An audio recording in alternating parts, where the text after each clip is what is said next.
Why complaints make a better estate agency. Today I'm joined by the wonderful Clare Yates, and she's here to talk to me about how complaints can make your estate agency better. Clare, talk to me.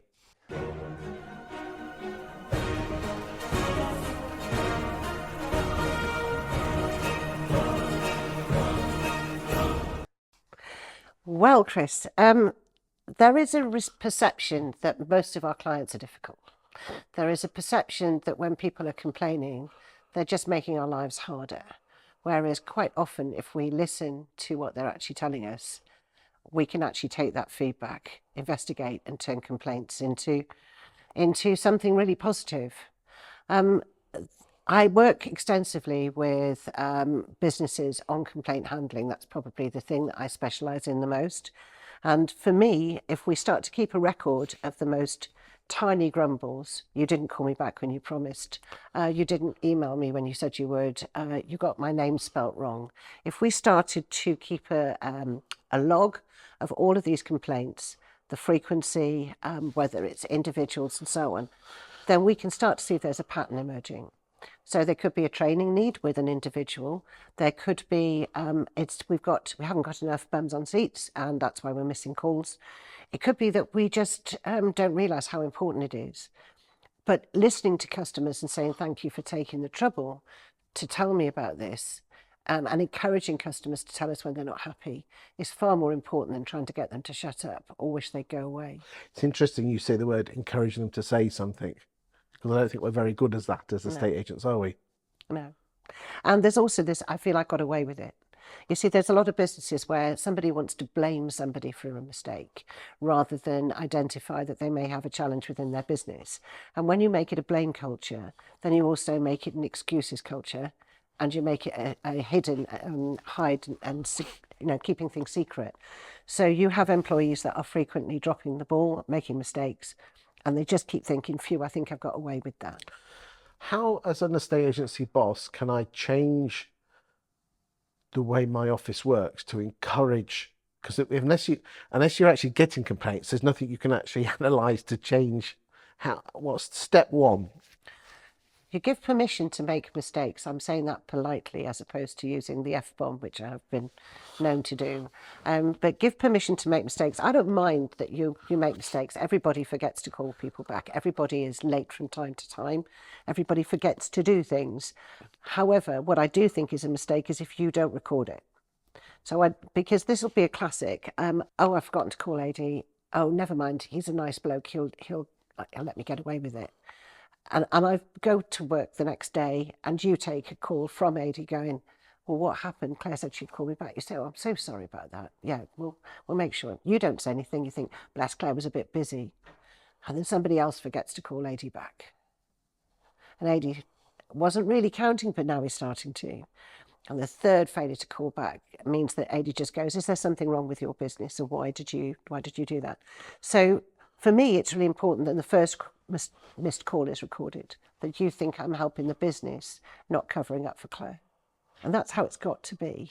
Because otherwise what we do is we have certain people that are failing to achieve what they're supposed to do.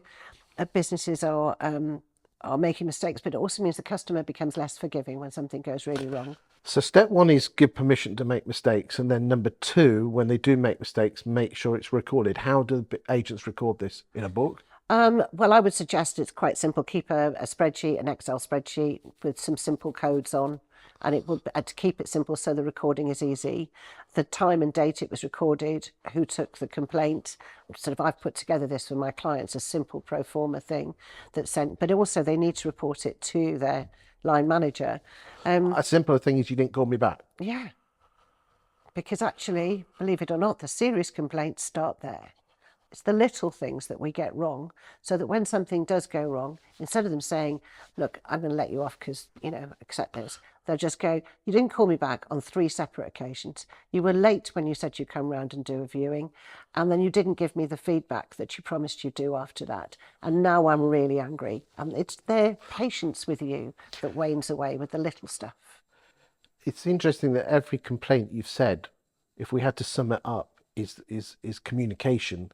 And do you think that is the biggest complaint that most people have? Yes, it is. It absolutely is. And there are some situations, I think, certainly since lockdown, where we've kept our staffing too short. And so there are people who are trying to get customers off the phone so they can answer the next ringing one. And that's mad. It means that if you're in a queue and you've been waiting for ages to be served, that you're then told, don't ask me any questions, I haven't got time for you. Or you can hear it in the tone of the voice. You can. Everybody sounds flustered and panicky or just a bit short. And they also, people are interested in people who are interested in them. We should care if somebody's not happy.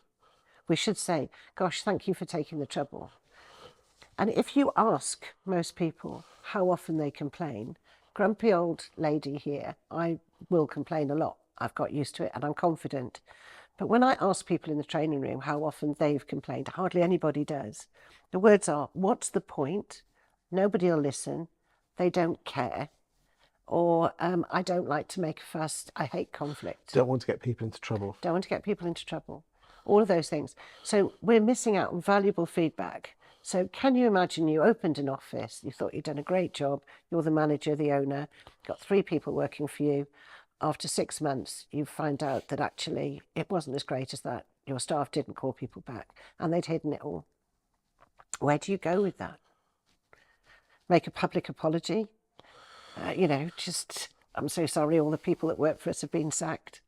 Just like, where do you go with it? So reputation is built by the service culture, but above all, tell me, how was your experience? And if it's not a good one, I'm sorry that's happened. What can I do to put that right? And in the previous video, we talked about customer experience, and what you were suggesting there is that the only way we're going to find that out is, yes, you have to tell the guys and girls in the office that mistakes are accessible and they must write it down.